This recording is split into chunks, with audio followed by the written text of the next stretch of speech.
Hi everyone and welcome to this Bold Scotland Q&A. We've now moved into phase 3, so today myself and our CEO Alan McMillan are going to discuss a little bit of our phase 3 guidance and also something we're calling Project New Start. So just first of all, Alan, what does this mean for Bold that we've been able to move into phase 3 and what are the main changes in guidance for clubs? Yeah, hi Dan.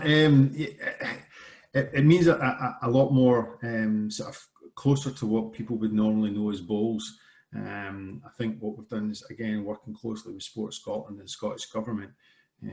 We're putting in place measures, or we're trying to advise on the measures that would be best to allow bowls as we know it, a bowling club, but still also protecting.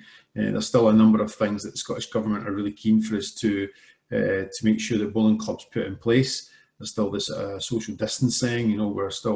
We're allowed now to be able to enjoy some of the social aspects of the bowling club, the bar and stuff like that, but in a certain way. Toilets are now open, but again, there's guidelines in there as to how to keep them clean and so on. And again, some of the guidelines that we've talked about recently in phase 3 is about allowing people to be able to go back onto the green and play some sort of form of competitions, but still observing the guidelines put forward by Scottish Government. So, like anything else, it's easing off, and we're adapting those guidelines and making sure they still comply, and giving them to clubs, and the clubs are then putting these into place, which is fantastic. So we're seeing a lot more people out in the greens, and a few more clubs have opened as a consequence of phase 3 guidelines. And the majority of our clubs, like you're saying, have now reopened. So what are you hoping that they've learned over the last few months whilst they've maybe been closed, and are you hoping that this will allow them to improve in the future? Yeah, I think that it's been a real challenge and a test for clubs, and clubs have. What always amazes me about bowling clubs is they're really adaptive, and they look at how they can best get bowls back on the green despite some of the restrictions in place. I think things like a booking system. I mean, having been involved in a number of clubs where you go down at a certain time and you draw buttons out of a hat to see who goes on the ranks and so on. I think a booking system is something that is involved in other sports. If you go to sports centres, you book a court or a session, you have to go through a booking system. I think golf has introduced that quite widely now, and it's been very well accepted. I think that bowling clubs are probably seeing that there's merit in using a booking system to be able to secure rinks or to secure space on the green. So that's some of the sort of benefits of being able to do that. And then also I think about how they operate, things like the Zoom calls, which we're obviously using quite a lot in both Scotland, but using Zoom calls to be able to either connect with their members or have meetings, club meetings and so on, to be able to discuss things, means that the restrictions have actually shown a different way of doing things, and I think that's been really encouraging, really healthy. You've touched on it a little bit there. Can you just explain a little bit more about this Project New Start, and maybe even some more practical examples for clubs, the different things they can do moving forward? Yeah, Project New Start is a concept that we at Bowl Scotland have put in place, and what it's doing is looking at what we do and how we operate, not just Bowl Scotland, but the game of bowls. There's been lots of interesting articles and pieces and interviews with people that say there's an opportunity now to be able to look at what we do and how we do it. Can we improve? What can we do? As an example, all staff, and as you well know, and I know that all staff, that 2 days after the lockdown came into being, we're all working remotely, and we've been working remotely ever since, and that's worked fairly effectively, and we've got used to doing that. And as I've just said there, some of the clubs will be able to amend the way that they go about doing things, and it maybe becomes second nature to them.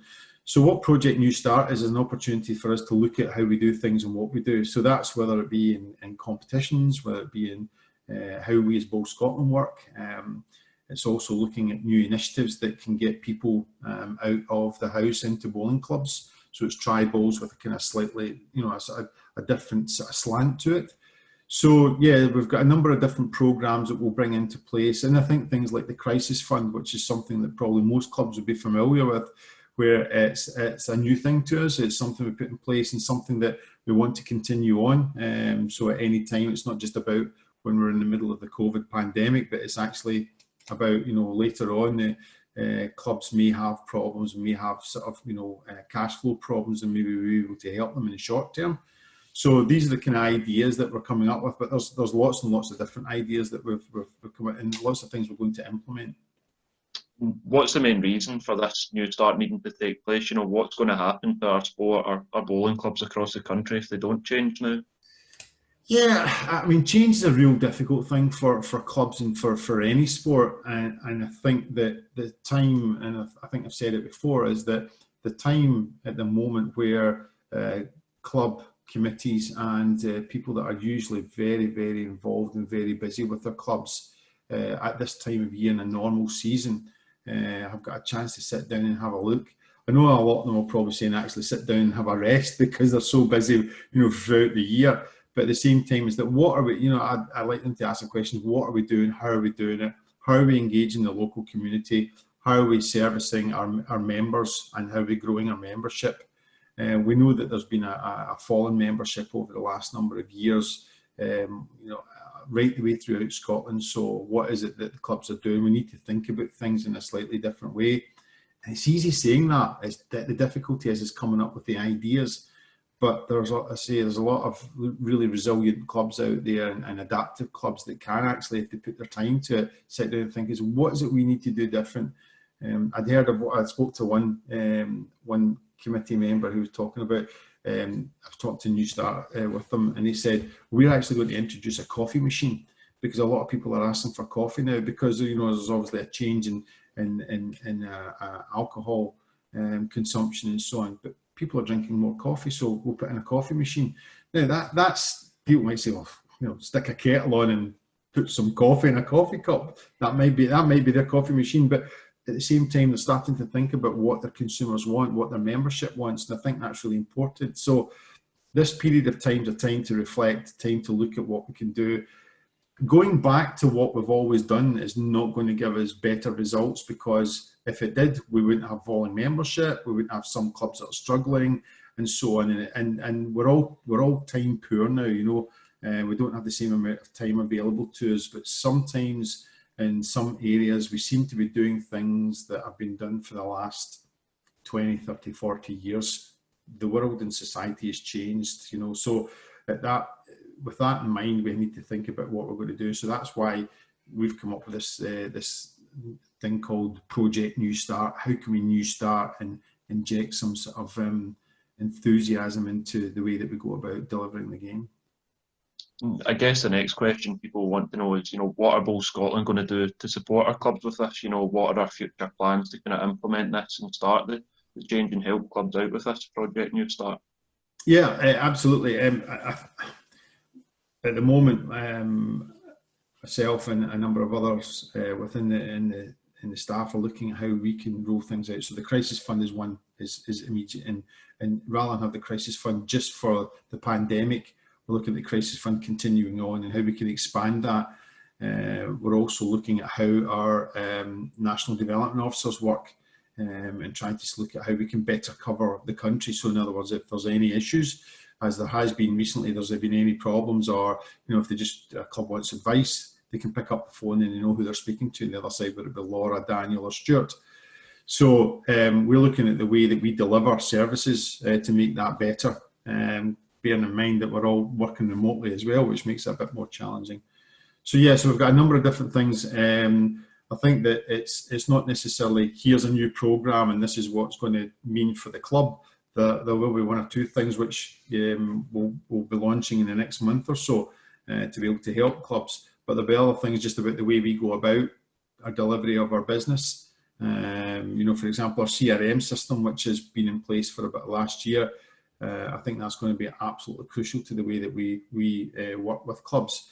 And we've been encouraging clubs to sign up to the CRM system. So what that allows the club to do is to be able to hold their information in one place, to be able to pay capitation fees, national championship fees, coaching courses, be able to allow them to log their membership, the coaching qualifications, umpiring, all that sort of stuff. So they're held into one place. So for the club, that's going to be that is available, and we're going to be rolling out some seminars to educate clubs as to how they can link into that.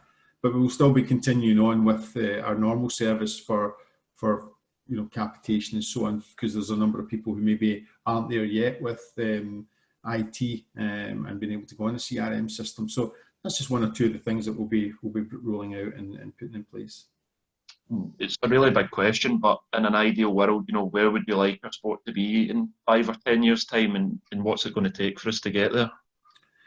Okay, I'm going to be controversial in bits, and I'm going to say things that it might be a wee bit. Oh, wait a minute. So, in 10 years' time, things like, I think that more clubs should have more artificial surfaces. I think artificial surfaces are the way forward in terms of, even today we're in the middle of July and it's raining in Renfrewshire, and I'm sure it's raining in lots of parts of Scotland. So in terms of being able to look after surfaces, and I know a lot of people are dead against artificial surfaces, but I believe in the next 10 years there'll be a growth in artificial surfaces, because it's a more consistent and a better surface to play on. And I'm sure there'll be lots of people will have varying opinions in that, and I'd love to hear them. I think also I'd like to see us stabilising the amount of clubs we have, and then also reversing the decline in membership and growing that. I think that clubs over the next 10 years will diversify a lot more and look at how they can incorporate more of the community, more community clubs.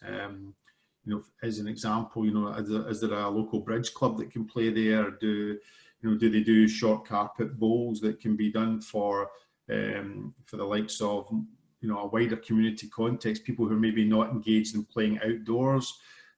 So there's a wide range of things that I think the club are going to have to adapt to. So I'd like to see more people playing the game. I'd like to see the club stabilising, and if need be more clubs, that'd be great. I think artificial surfaces, we've got a way to play into that. I think we need to stabilise the amount of investment that comes into the sport as a whole, not just at Bowl Scotland level, but right across, in terms of sponsorship, more publicity for the game, and more publicity for our top players, and also more publicity for what Bowls does for local communities and local environments. So I think a lot of people just walk by their bowling club and say, it's a bowling club, but it plays a really, really important part. So awareness, improving the game, more finance coming into the game and investment coming into the game, and a diversification of the clubs. So yeah, and we'll wait and see what people say about that. Do you think we're far away from achieving some of the things we've set out there, Alan, or do you think some good progress has been made in achieving these things so far? Yeah, yes and no. I think there are certain aspects. I mean, if you take something as potentially controversial as artificial surfaces, is that the progress in that at the moment is probably pretty much zero. We need to think about what that means and have conversations with people about what that means. I think when we're looking at diversification and growing, there are some clubs that have shown real innovation in how they've gone about linking with the local community. So we're starting there. I think what's happening now is that we're starting to rumble along, and it's slow start, as you would expect, but I think we'll pick up pace, and I think more and more clubs hear about how easy it is to engage and how much benefit that brings to their club. Things will start to improve, and we'll see a lot more clubs being able to think about where they are, and it will start to filter out right throughout the country. And just finally, Alan, to wrap up, if you get a final message for anyone that's watching this video, any final things that you want to get across to people? Yeah. So in terms of where we are with the COVID pandemic, I would say, look, still adhere to the guidelines. Is that if you listen to the First Minister and what government are saying, is that we're not through this by a long shot. We are obviously easing up of the lockdown restrictions, and things are sort of slowly but surely coming back. But please don't push the boundaries in terms of the guidelines. Fall within the guidelines, and we'll be in a safer place. I think what I'd finally say is, use this opportunity and really look at what your club does and what your club delivers. There are so many things out there. We've got some really, really good and enthusiastic staff members, our development officers and development manager Sarah, that are doing a sterling job and coming up with some great ideas. but there's loads of ideas out there that clubs are coming up with that we don't know about. So let's keep the communication going, but certainly look at what you're doing. I'd hate to see, you know, a lot of clubs next year just going and doing exactly what they've always done. My fear is that just it doesn't really sort of help with the longevity of the club. I think it's about doing things slightly different, making sure that we still support our members within the clubs that have been here for years and years, and just diversifying a wee bit. So let's have a group think about what we can do and how we can improve things for 2021. Absolutely. Well, that brings us to the end of this Q&A session. Thank you all for watching, and hopefully you found it useful. If you've got any questions or queries, you know, please email us to us at info@bowls.scotland. You know, we'd like to hear your opinion on some of the things we've discussed. And just finally, keep up to date with everything that's going on our website and social media pages. So thanks again, folks.